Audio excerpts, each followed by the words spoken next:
नमस्कार दोस्तों, मैं सरोज पांडे और आज मैं आपको बताता हूँ रावण ने माता कौशल्या का भी अपहरण किया था और रावण ने महाराज दशरथ से भी युद्ध किया था। तुलसीदास जी के रामायण से हम सभी जानते हैं कि रावण ने सीता माता का हरण किया था और रावण ने भगवान श्री राम के साथ युद्ध किया था। लेकिन आज मैं आपको बताने वाला हूँ रावण ने सीता अपहरण से पहले माता कौशल्या का अपहरण किया था और राजा दशरथ से युद्ध किया था। क्या हुआ था और क्यों हुआ था, आज ये हम लोग बात शुरू करते हैं। आज के राम कथा में मेरे सामने है ये कल्याण का एक अंक है, शायद उल्टा आपको नहीं दिखाई पड़ेगा। ये कल्याण का एक अंक है, इसका नाम है संक्षिप्त आनंद रामायण। आनंद रामायण जो है श्री रामदास जी के द्वारा लिखा हुआ है। जैसे तुलसीदास जी का लिखा हुआ है श्री रामचरितमानस, उसी प्रकार से 15वीं शताब्दी में श्री रामदास जी ने लिखा था आनंद रामायण। और आनंद रामायण भी बिल्कुल उसी तरह, जैसे वाल्मीकि रामायण है, जैसे श्री तुलसीदास जी का रामायण रामचरितमानस है, उसी प्रकार से ये आनंद रामायण है श्री रामदास जी का लिखा हुआ। और ये कल्याण का अंक मेरे सामने, आज मैंने जब शुरुआत ही की इसको पढ़ने की तो लगभग पहले ही एक कथा के रूप में ये बात सामने आई कि रावण ने माता कौशल्या का अपहरण किया था। क्यों किया था, चलिए शुरू करते हैं। सबसे पहली बात कि रावण ने ब्रह्मा जी की तपस्या की और उसने पूछा कि ये बताइए इस दुनिया में कौन है जो मेरा वध कर पाएगा। तब ब्रह्मा जी ने कहा कि अयोध्या में राजा दशरथ होंगे और उनकी पत्नी कौशल्या, और इन दोनों से जो संतान होगी यानी कि स्वयं भगवान विष्णु उनका पुत्र के रूप में अवतार लेंगे, भगवान श्री राम के रूप में, और वही तुम्हारा वध करेंगे। इतना सुनते ही रावण ने ब्रह्मा जी को लगभग चैलेंज किया, चुनौती किया, न रहेगी बांस न बाजेगी बांसुरी, न रहेगा बांस न बाजेगी बांसुरी। और रावण ने निश्चय कर लिया कि मैं राजा दशरथ को ही रास्ते से हटा दूंगा। न राजा दशरथ होंगे, न कोई कौशल्या होंगी और न कोई भगवान राम आएंगे। चलिए अब क्या होता है, यहाँ से राजा दशरथ अयोध्या के राजा थे और वहीं नज़दीक में अयोध्या नगरी के नज़दीक है कौशल देश का जो राजा थे, राजा कौशल, उनकी पुत्री का नाम था कौशल्या। राजा कौशल की पुत्री कौशल्या और उनका विवाह तय हुआ राजा दशरथ के साथ। और जिस मुहूर्त में ये विवाह तय किया गया उसके आसपास की ही बात है। रावण को एक खबर लगी कि महाराज दशरथ का विवाह होने वाला है राजा कौशल की पुत्री कौशल्या के साथ। बस उसने तय कर लिया कि मुझे महाराज दशरथ को समाप्त करना है। और महाराज दशरथ उस समय कहीं गए हुए थे शिकार करने के लिए, और शिकार करते करते वो सरजू नदी को पार कर रहे थे और उनके साथ में थे सुमंत्र और भी बहुत सारे लोग, उनके मंत्रीगण, उनके सेना के लोग साथ में थे। रावण ने हमला बोल दिया राजा दशरथ के ऊपर और उनके सैनिकों के ऊपर, और इस हमला में लगभग अन्य सभी मारे गए। और अपनी तरफ से उसने जो राजा दशरथ का नाव था उसको रावण ने तोड़ डाला और राजा दशरथ भी डूब गए और सुमंत्र भी डूब गए, लेकिन मरे नहीं थे। डूब करके वो सरजू नदी से होते हुए, गंगा नदी से होते हुए समुद्र में चले गए।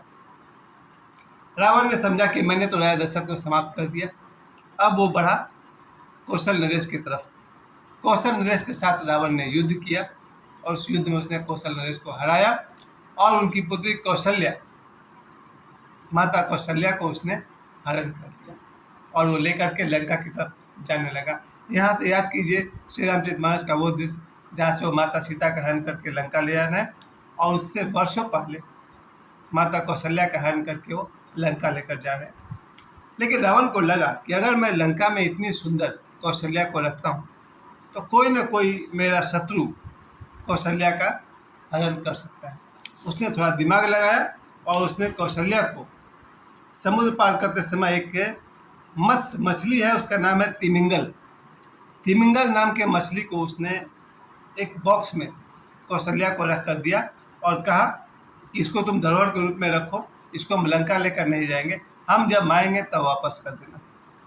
और इस तरह से जो मछली जो है, तिमिंगल नाम का जो मत्स्य मछली है, उसने कौशल्या माता को अपने पास सुरक्षित रख लिया। लेकिन मत्स्य ने देखा कि उसके कुछ शत्रु उस पर हमला कर रहे हैं अब मत्स्य ने उस शत्रु के हमले से बचने के लिए सोचा कि हमला तो मुझे करना ही है, लेकिन साथ में जो पेटी रखे हुए हैं जिसमें वो माता कौशल्या है, उसको सुरक्षित टापू पर उसने रख दिया पहले, और उसके बाद मत्स्य ने युद्ध करना शुरू किया। और जो कुछ भी हुआ, इधर पेटी रखा हुआ है एक द्वीप पर, आइलैंड के ऊपर में, और उसी समय समुद्र में बहते बहते वो राजा दशरथ का जो नाव का एक बड़ा सा टुकड़ा है, वो बहते बहते वहाँ पहुँचा। उस पर राजा दशरथ है और सुमंत्र है। सुमंत्र आपको याद होंगे, खैर। और इस तरह से वहाँ पर देखा राजा दशरथ ने कि वहाँ एक बड़ा सा पेटी रखी हुई है। उन्होंने पेटी को खोला, उसमें से निकली कौशल्या।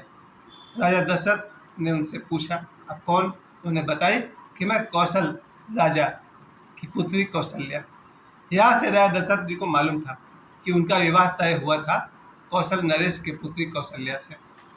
तो एक तरह से देखा जाए तो यहाँ राजा दशरथ और माता कौशल्या का गंधर्व विवाह हुआ, यानी कि प्रेम विवाह हुआ है। और श्री रामचरितमानस में भी देखिए भगवान राम और माता सीता का विवाह, वो भी गंधर्व विवाह है, प्रेम विवाह है। और उनके पिताजी महाराज दशरथ और माता कौशल्या का विवाह भी प्रेम विवाह है, गंधर्व विवाह है। फिर यहाँ से वो लोग अपने अपने राजा दशरथ लौटते हैं अयोध्या, और माता कौशल्या लौटती है कौशल नगरी में।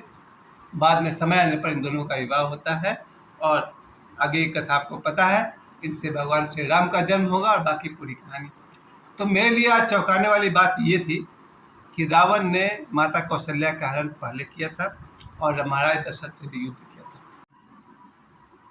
भगवान श्री राम के विषय में कह सकता हूँ वो ऐतिहासिक पुरुष से बहुत ऊंचे हैं, पुराण पुरुष है हमारे लिए। तो ईश्वर के समान, इसलिए उनका एक नाम भी है रामेश्वर, राम जो ईश्वर के हैं। भगवान श्री राम का नाम का जो महत्व है बहुत बड़ा है। मैंने हाल में ये संकल्प किया था कि हर मंगलवार हर शनिवार को मैं हवन करूंगा अपने घर में, और मैंने करना शुरू किया। हर मंगलवार को मैं हवन करना शुरू किया, हर शनिवार को हवन करना शुरू किया, और हनुमान चालीसा का पाठ तो रोज़ करता हूँ, और रामायण और श्री रामचरितमानस का पाठ भी मैं प्रतिदिन करता हूँ। लेकिन फिर मैंने शुरू किया कि अब मैं प्रतिदिन हवन करूँगा, और अब मैं प्रतिदिन सुबह हवन करता हूँ।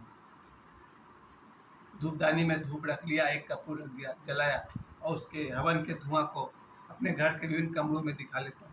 भगवान श्री राम का नाम लेकर सोने से, भगवान श्री राम का नाम लेकर जगने से मेरे दिन भर के रूटीन में, दिन भर के कार्यक्रम में जो चेतना, जो प्राण आते हैं, वो मैं कहना चाहता हूँ। आज जो मैंने भगवान राम की कथा आपको सुनाई, उससे मैं आप सभी को यही कहना चाहता हूँ, भगवान करे भगवान श्री राम आप सभी के हृदय में विराजमान हो। मुझे समय देने के लिए आप सभी को बहुत बहुत धन्यवाद और जय श्री राम।